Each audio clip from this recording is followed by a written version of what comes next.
내 이름은 노마루 나노. 28살 회사원입니다. 졸업하자마자 입사한 지 벌써 5년째.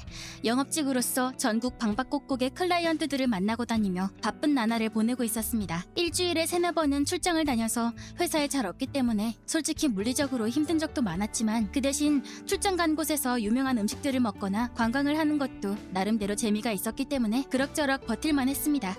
오해할까봐 미리 말하자면 식비나 관광비는 내 돈 내산이니까 걱정 마시길. 한마디로 회사에서 교통비만 경비로 준다는 말입니다. 그러던 어느 날 제가 다니던 회사가 매각되고 저를 계속 도와주던 상사도 하필 그 타이밍에 타 부서로 이동하게 되었습니다. 그 대신 새로운 여상사가 부임했는데 이번에 새로 부장직을 맡게 된 도쿠시키 나시오예요. 여러분도 다들 알고 있는진 모르겠지만 우리 부서는 출장도 많으면서 이익은 잘 나지 않는 영리 기업에 하등 필요 없는 부서예요. 그치만 제가 반드시 이 비효율적인 부서를 극적으로 바꾸겠어요. 그러기 위해서는 여러분의 도움이 절실하게 필요해요.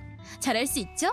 어차피 부서를 이 지경까지 만든 건 여러분이니까 제가 여러분의 뒤치다꺼리를 해준다는 게 맞는 말이겠네요. 초장부터 웬 미친년이 와버렸다. 직장 동료들을 보니 체념한 눈으로 한숨을 쉬고 있었습니다. 부임하자마자 부하들의 의욕을 떨궈버리는 상사라니.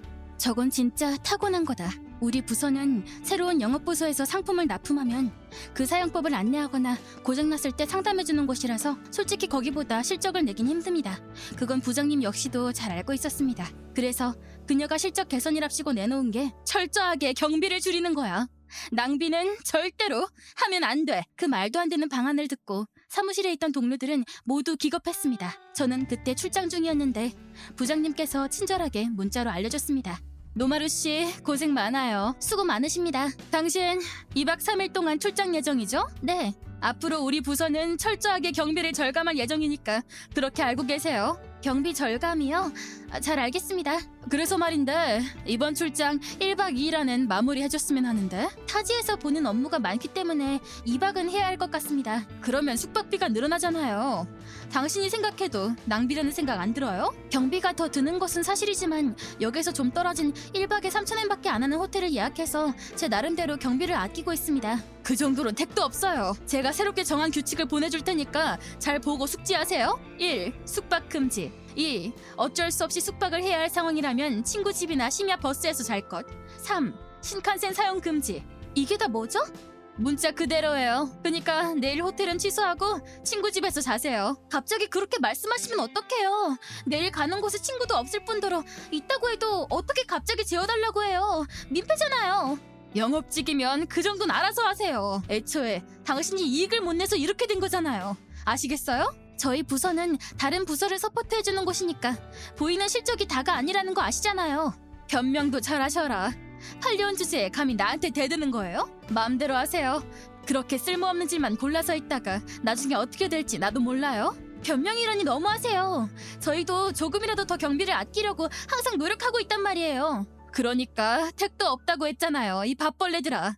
아무튼 내일 호텔은 취소하세요. 자고 오더라도 비용은 절대 안 대줄 거예요. 자비로 해결하던지 하세요. 그리고 돌아오는 신칸센도 취소하고 버스나 일반 전철 타고 오세요. 절약합시다, 절약. 저는 부장님께 떠밀리듯 호텔을 취소했습니다. 그치만 친구 한 명 없는 완전 낯선 곳이었기 때문에 조금이라도 지출을 줄이기 위해 역 근처 PC방에서 밤을 지새게 됐습니다. 다행히 샤워실이 있었기 때문에 땀에 절은 채 내일을 맞이할 일은 없었지만 아무리 편한 의자라고 해도 편하게 누울 수 없는 환경에서 피로는 전혀 풀리지 않았고 출장이 끝날 때쯤엔 수면 부족으로 피곤에 절은 채 클라이언트를 맞이하게 됐습니다. 가장 고역이었던 것은 돌아올 때였습니다. 신칸센으로 2시간이면 갈 걸 이용금지 당한 덕분에 어쩔 수 없이 시간이 3배 정도 더 걸리는 일반 전철을 이용했고 도착했을 때는 밤 10시가 다 됐습니다.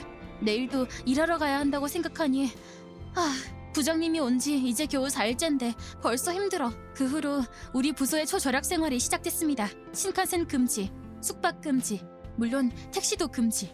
꼼수를 부려서 저렴한 비행기를 이용하자던 동료도 있었지만 일반 전철이 1,000엔 더 싸잖아요. 그치만 비행기로 가면 1시간도 안 걸리는 걸 전철로 가면 반나절이나 걸리잖아요. 그럼 새벽 버스로 가서 심야 버스 타고 돌아오면 되잖아요. 어떻게든 1엔이라도 더 아끼란 말이에요. 이런 말도 안 되는 상황이 계속된 지 거의 한 달째. 손님 상담 건수는 전혀 변하지 않았는데 이동 시간만 곱절로 늘어나 버려서 필연적으로 직원들의 수면 시간이 줄어서 충분히 쉬지 못하게 되었고 모두의 눈에 다크서클이 생기고 피폐해지기 시작했습니다. 어쩔 수 없이 숙박을 해야 하는 경우에 경비도 주지 않았기 때문에 우리들의 지출만 늘어가는 걸 보면서 이게 진짜 우리를 위해서 일하고 있는 건지 의심이 가기 시작했습니다. 한 사람만 빼고. 고생 많아요. 정시니까 나는 그만 가볼게요. 다들 야근하느라 고생 많아요. 아, 야근 수당은 안 나오니까 정시 퇴근한 걸로 기록하는 거 잊지 말고. 더 이상은 못 참아! 온갖 일은 자기가 다 버려놓은 주제에 왜 우리만 야근시키고 자기만 매일 정시 퇴근하는 거야?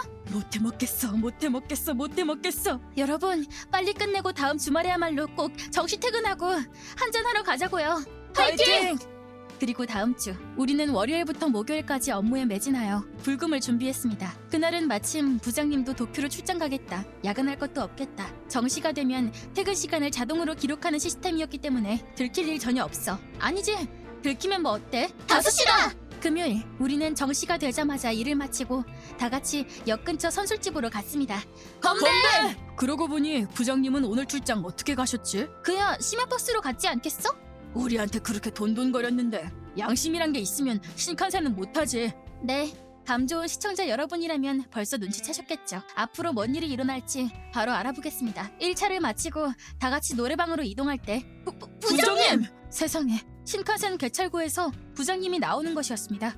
우리는 화가 난 채 부장님 앞으로 달려갔습니다. 당신들 이런 시간에 여기서 뭐 하라는 거죠? 일은요?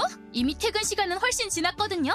일도 전부 끝냈습니다. 부장님, 오늘 출장 다녀오셨죠? 신칸센은 왜 타신 거예요? 우리한텐 그렇게 타지 말라고 해놓고 혼자서만 타신 거예요? 다 같이 매섭게 따져서 조금은 주눅들지 않을까 싶었지만 부장님은 콧방귀를 끼면서 팔짱을 끼더니 내가 당신들이랑 같아요? 난 부장이라고요. 알아들어요?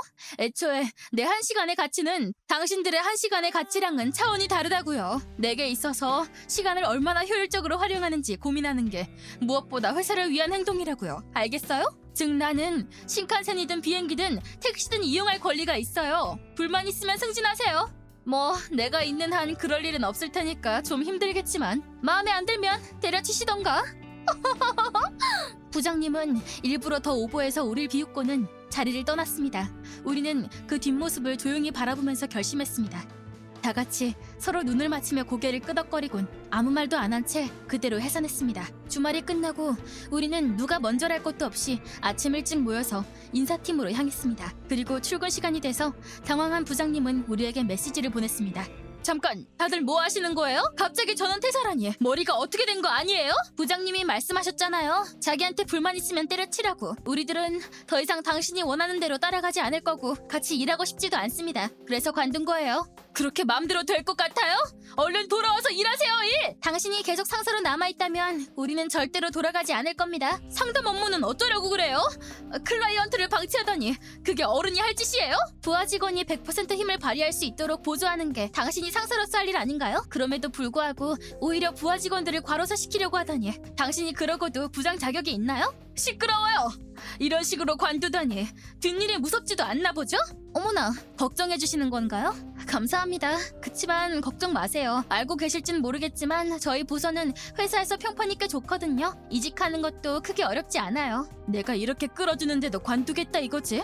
맘대로 하시지, 쓰레기 같은 것들. 니들 대신할 건 얼마든지 있으니까. 그건 마음대로 하시고요. 인수인계서는 다 같이 주말에 만들어서 컴퓨터에 저장해놨습니다. 그럼 이만. 주말 수당은 없는 줄 알아! 그렇게 해서 우리는 부장님을 제외하고 전원 퇴사했다. 그 후 각자 제 갈 길 갔지만 다들 과업으로 인해 몸과 마음이 지쳐있었기 때문에 잠시 동안 느긋하게 시간을 보내기로 했고 저도 짧은 시간 동안 휴식을 만끽하기로 했습니다. 그치만 다들 알고 있었을 겁니다. 우리가 관두고 나서 회사가 어떻게 돌아갈지. 한 달 뒤 부장님으로부터 또 연락이 왔습니다. 돌아와요! 지금 당장! 오랜만이네요. 그렇게 쩔쩔매시다니 뭔 일이세요? 당신들이 없으니까 업무가 전혀 진행이 안 돼요. 이상하네요. 분명히 저희를 대신할 건 얼마든지 있다고 하지 않으셨어요?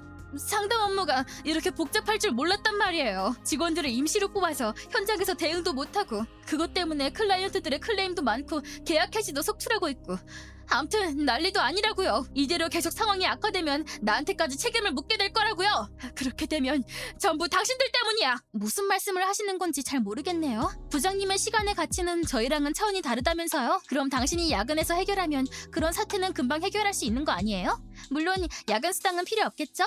야근 고생하세요. 상담 업무는 내 전문이 아니란 말이에요. 세상에. 그러면서 잘도 관리직을 맡고 계셨군요. 말도 안 돼. 암튼 빨리 돌아와요. 몇 번이나 말했잖아요. 우린 당신 밑으론 절대로 안 돌아갈 거예요. 회사가 어찌 돼도 상관없단 말이에요. 이미 때려쳤는데 알게 뭐예요? 진짜 망하게 되더라도 우리 잘못이 아니라 당신 잘못인걸요? 잠깐만, 한 번만 봐줘요. 나는 그저 경비를 절감해서 회사의 이익을 올리려고 했을 뿐인데 당신도 노력했더라면 저희도 이렇게까진 안 했겠죠? 그치만 당신은 당신만 편하려고 저희한테 막대했잖아요. 자업자득 인과응보죠 뭐. 아니, 당신들 일 잘하는 거 알겠으니까 일단 진짜 급하니까 제발 나 좀 도와줘요. 절대로 안 가요. 쓰레기 상사는 그대로 차단했다. 그리고 나서 회사의 높으신 분께서 직접 전화를 걸어왔습니다. 얘기를 들어보니 제가 있던 부서의 업무 실적이 계속 악화돼서 회사가 실태 조사를 한 결과 현 부장의 막 나가는 경영이 원인으로 파악돼서 타 부서로 이동한 전 부장님이 다시 돌아오게 됐다고 합니다. 회사에서는 우리 모두에게 돌아와 달라고 요청했습니다. 지금보다 대우도 더 개선해주고 출장 비용도 당연히 필요한 만큼 지급하겠습니다. 당신 같은 전문가를 육성할 비용에 비하면 이 정도는 아주 적은 금액입니다. 부디 돌아와 주십시오. 나시오 씨는 어떻게 되는 건가요? 사실 그 후에 추가로 조사를 더해보니 출장 가서 회사 경비를 남용한 걸 발견해서 회사 차원에서 경비 횡령으로 중징계를 내릴 예정입니다. 당신들에겐 정말로 면목이 없습니다. 회사에서 말한 대로 현 부장은 바로 징계해고당했고 경비 횡령한 것에 대한 손해배상금을 갚아야 할 처지에 놓였다고 한다. 그렇게 돈돈거리던 사람이 횡령이라니 진짜 어이가 없어서 말이 안 나오네요. 그런 식으로 잘린 사람은 다시 취직하기도 어렵다고 하고 지금쯤 손해배상도 갚아야 하니까 죽기 살기로 취준하고 있지 않을까 싶네요. 그에 반해 모두가 좋아했던 상사가 다시 돌아오고 업무 조건도 훨씬 개선돼서 우리는 다시 회사로 돌아오게 됐습니다. 모두를 위하여! 네! 이렇게 한 달간 장기 휴가를 거치고 나서 우리들은 다시 열심히 업무에 매진하고 있습니다. 세상에는 주변 사람에겐 모질게 굴면서 자기 이득만 챙기는 이기적인 사람이 있지만 그런 사람들은 언젠가 천벌을 받게 될 거라고 몸소 깨닫게 된 사건이었습니다.